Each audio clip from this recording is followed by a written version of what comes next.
we talk about Coach Flowers and CIAA Coach of the Year potentially. Well, look, here's a guy, you know, that's got a really great chance of winning the SIAC Coach of the Year. He is Teddy Keaton. He is the head coach of the Allen University Yellow Jackets. And these guys, man, they are the talk of D2 HBCU football and I think HBCU football, period. So without any further ado, we've got had the pleasure to have Coach Keaton on. Coach, how you doing today? I'm doing well. How are you guys doing? Doing good. Thanks for having Doing me great. too. Doing great. We really appreciate it. I know it's tough to get into your time now these days. I know everybody in Columbia and in South Carolina is kind of knocking down you guys' door because of what you guys are doing this year. Um, but just talk to us real quick, and then I'll let Chris start off with some questions. Just as we about the start you guys have gotten undefeated. It's on the season. Coming 4-0. I know one was considered the exhibition game, but you guys, I mean, you've done it kind of every which way. Just talk about your team this year, and then we'll talk about how you guys built this program out. Well, I'm extremely proud of our team. I posed the team this year a comment that I made with them, and I told them, what are you willing to do as an individual to be able to help the team as a collective? And I think all of them bought into that mantra of getting better as individuals so they could help the team collectively. This started back in January. If I have to take you back in order for you to understand where we at today, last season we lost 5 games by a combined of 8 points. We had a very difficult time closing out games, so we had to figure out a way. How do we create buy-in from the people in the organization, from the managers, the AD, from everybody around to understand that what are we trying to do here? And I think everybody got on board with what we were trying to do. They got me a practice field that I really needed, so my kids wouldn't have to get up early in the morning and travel to different places. My hat goes off to some of the community at the University of South Carolina for allowing us the opportunity to be able to use their facilities at times to be able to get our practices in. But now it feels good to have your own. So now we have an opportunity to go out and line up and know what the hash marks are, know what we're supposed to be on the field. If we're at the bottom of the numbers or top of the numbers, TV's covering and what they need to cover. So having a practice field was just important to us. And I thought the investment that the university made into that was a big investment. And right now we're paying off from that. I think that those guys are hungry.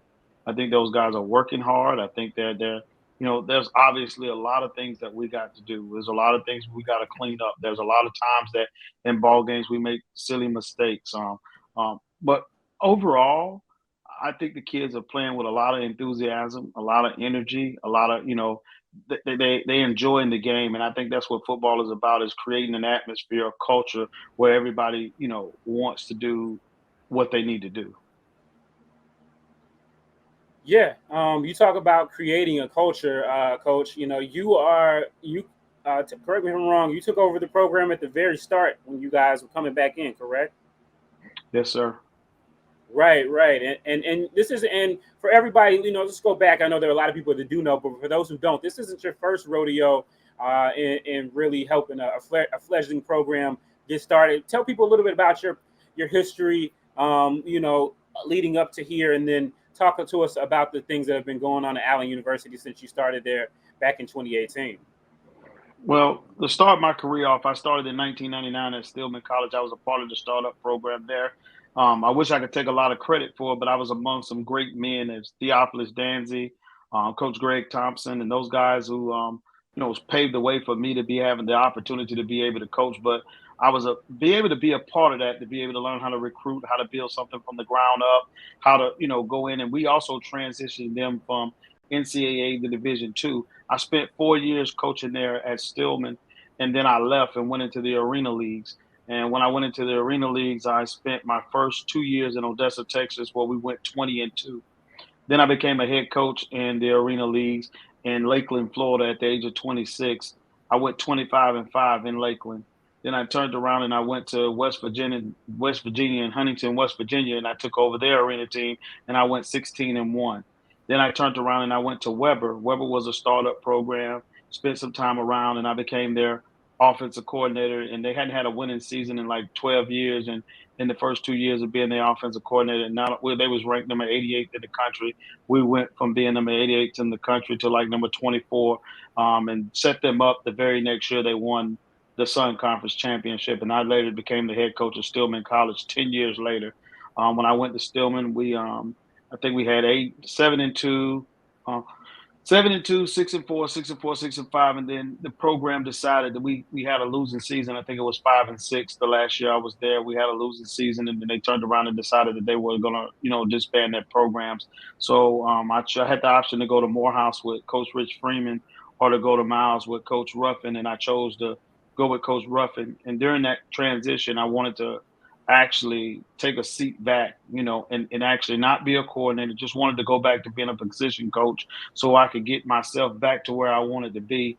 And I was able to coach 1,000-yard rusher at Miles College, and built 2 tight ends that were there and helped recruited a great program for them, which in turn led them to, I think, 4. They ripped off 3 of the 4, last championships after I became the head coach at Allen University in 2018.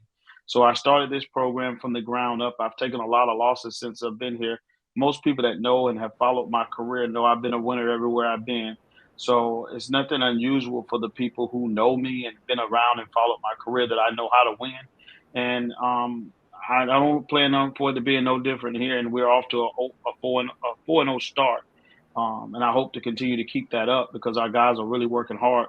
But this program was probably the hardest to do because it had no resemblance of football, no fan base, no nothing. And we had nothing to build upon. It was a dream and it was a vision. And, I made the slogan that I stole from Rock Nation, that difficulty takes a day, impossible takes a week. We're trying to make the impossible possible. And we here 5 years later, and we're up here 4-0, and we're rocking the world and showing everybody that football it matters at Allen University.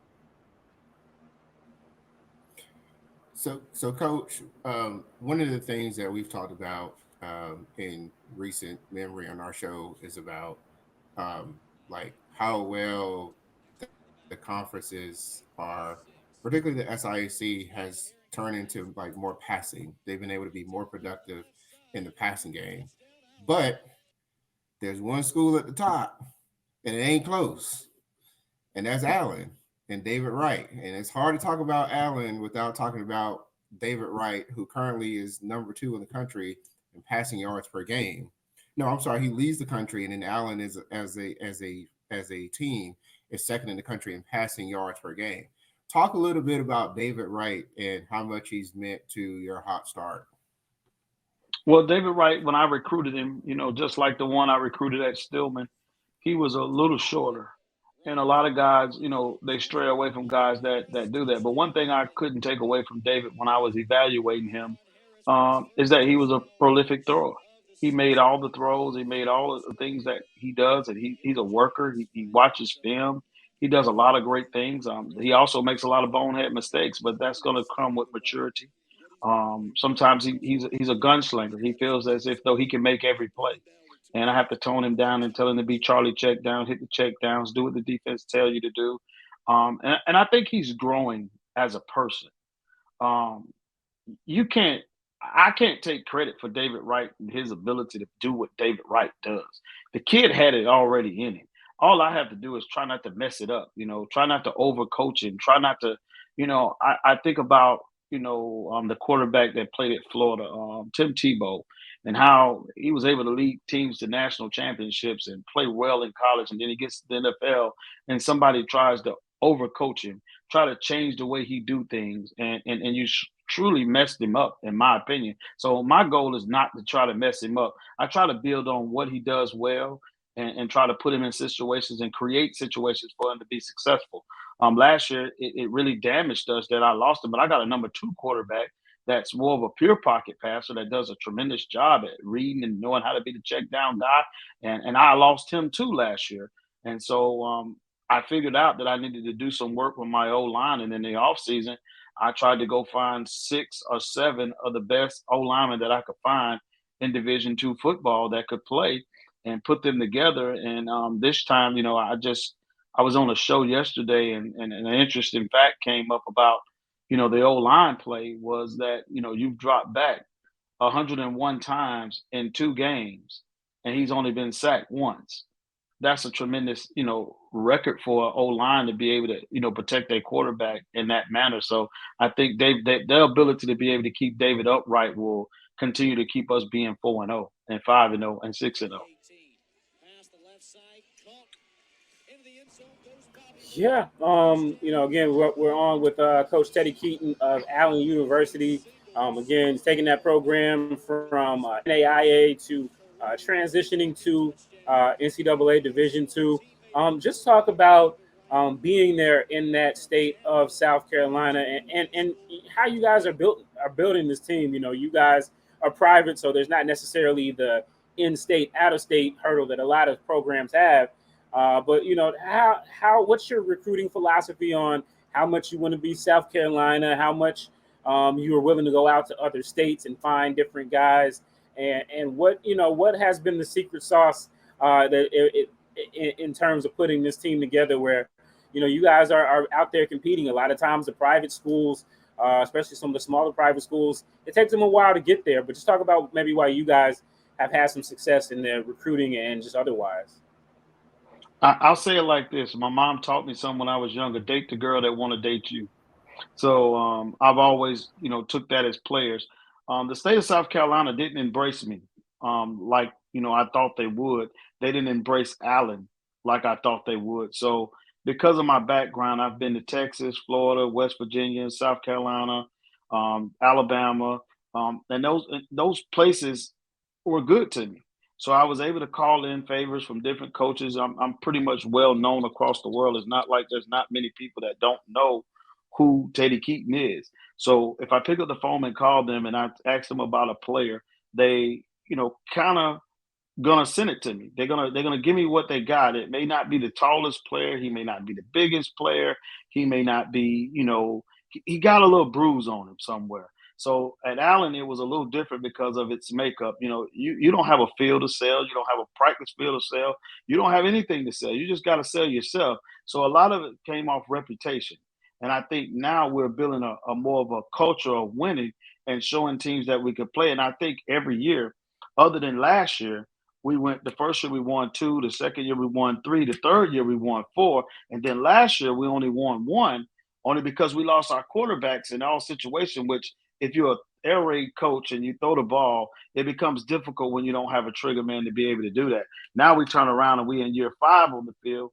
You have 4 wins at 4-0, with your trigger man and everybody else. So I think every year we've shown that improvement. So every year our student athlete has gotten better. I think the transition from NAIA to Division II sports helped that, and I think that the CIAA and the SIAC both have a good brand of football that allows people to want to be attracted to our culture. So I'm very happy to be a part of it. Just I'm a small, intricate part of what happens here. I didn't do it by myself. I had a president that was very, very intricate, and the alumni, my AD that got involved with me, my coaches that I chose to put around me. I think an organization can only be successful if you got clear buy-in from the administration and you got clear buy-in from your coaches and the people around you. They have to believe in what you're doing. And I have on my staff 4 current. I mean, they were Division II head coaches, and they were very good at what they done. So I surrounded myself, and let's say it like this: they've probably forgotten more football than I've learned. So surrounding myself and humbling myself to be around guys that can help me develop talent and get them to where we need to go, and not all the egos at the table and everybody has a say in what we're trying to do and the direction that we're trying to go, really helps us be able to make Allen to be 4-0 where it's at right here today. So, Coach, you talk about successful programs, and you've certainly got one on the horizon next this upcoming Saturday. Talk a little bit about how big this game against Fort Valley is. There's another school that's kind of in the middle to top of the tier in conference. Was a conference favorite to some people. Talk a little bit about this game and how big this game is. I think it's a huge game for the program. I mean, I think that just for the SIAC football, I think that Coach Gibbs has done a tremendous job with the program that he had. He's coming off an 8-2 season. He got a lot of playmaking. He got the Player of the Year at quarterback, Kevin Durham. He's a really good football, solid. He had to replace a running back that's now on an NFL roster. We were in the office today trying to figure out when the last time was an Offensive Player of the Year in the CIAA or the SIAC made a roster of a NFL team, and I think he's probably we have to go real deep to figure that out. But I think that guy was tremendous in what he did, and I think the scheme that Gibbs brings to Fort Valley poses challenges. I tell people the difference between the CIAA and the SIAC is that in the CIAA MEAC, they're pounding ground you. They're gonna pound on you. You got to be able to stop the run, and then they play action off those runs that you got to be able to connect with both.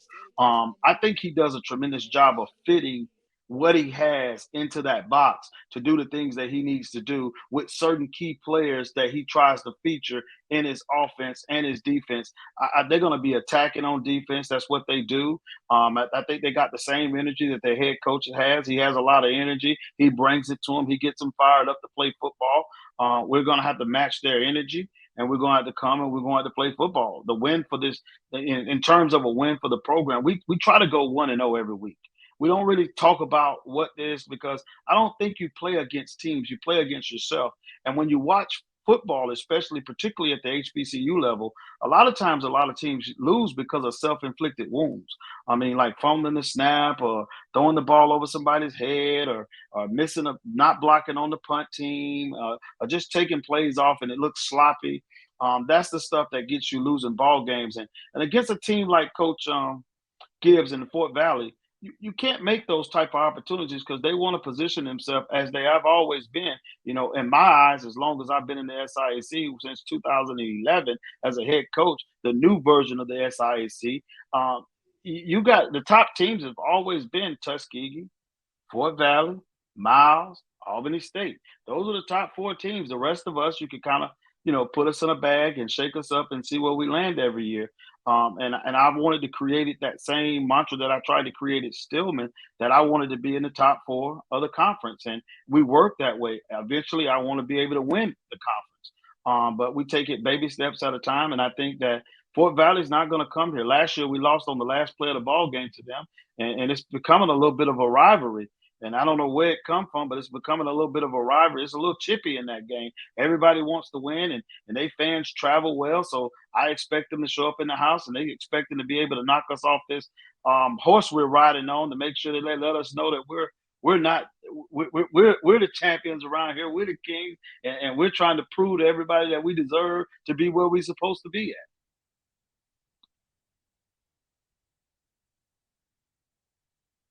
Yeah, coach. You talk about rivalries and obviously 1 week at a time, but there is another team there right in your backyard.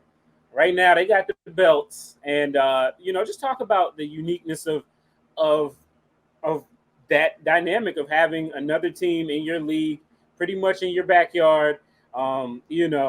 Just talk about that and what uniqueness that brings, and who would be Stillman's rivals now? Obviously, Benedict is right there in your backyard, but as you continue to take a program that hasn't been around for so many years and try to integrate and develop rivalries, I mean, I guess you're saying that I guess Fort Valley is kind of that secondary one for you.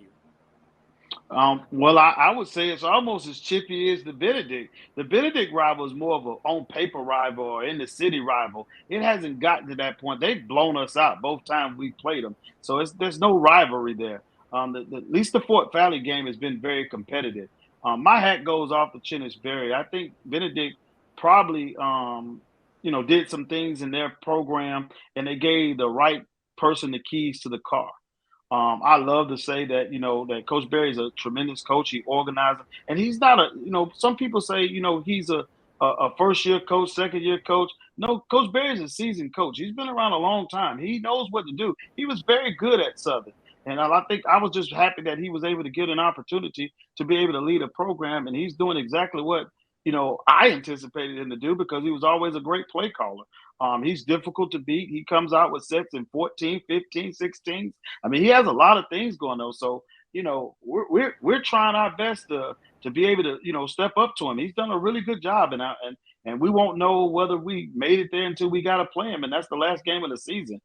So I'm excited about just the opportunity because week in and week out, the SIAC is just it's gotten very competitive. A lot of great coaches in here. A lot of people are doing a good job with their programs, and I'm not like other coaches. I don't hate on other people. If I find a way to give people their sauce and their flowers while they're still living, there's a lot of guys that do a tremendous job with their program, and you got to be prepared week in and week out to come into those games because anybody could lose or anybody could win.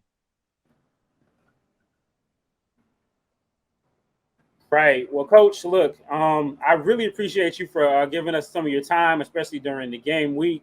Really appreciate it. So admirable the job that you've done over there with Allen again, a team that a decade ago did not have football. Right now, you guys are in our top 10. Came in at number 9. So but I got a question for you. Okay, go Where ahead. can I get? I want to get that HBCU game day hat. I like it. I think it's kind of fly. I might even wear it during the game one time. I need that hat. Hey, how can I get one? Look, it's been very limited editions, but a little birdie let me know. We'll have some folks in your backyard coming up in the next couple of days. So we'll see if we can't figure out a way to slide you one on Saturday as we come check out what should be a really great game between you and Fort Valley State, and we're really looking forward to. Well, thank you guys. I appreciate you having me. Always a pleasure to talk to you guys, and good luck on the rest of the years. All right, Coach. We'll definitely be talking to you again soon. Continue the great work that you're doing. Again, this is Coach Teddy Keaton of Allen University. Those guys are 4-0. They are in our HBCU Game Day D2 top 10. Some would say too low. I voted them a little higher than where they ended up. So that's how the poll thing goes. But we shall see. But thank you so much, Coach Keaton, for giving us of your time. And we'll see you down the road.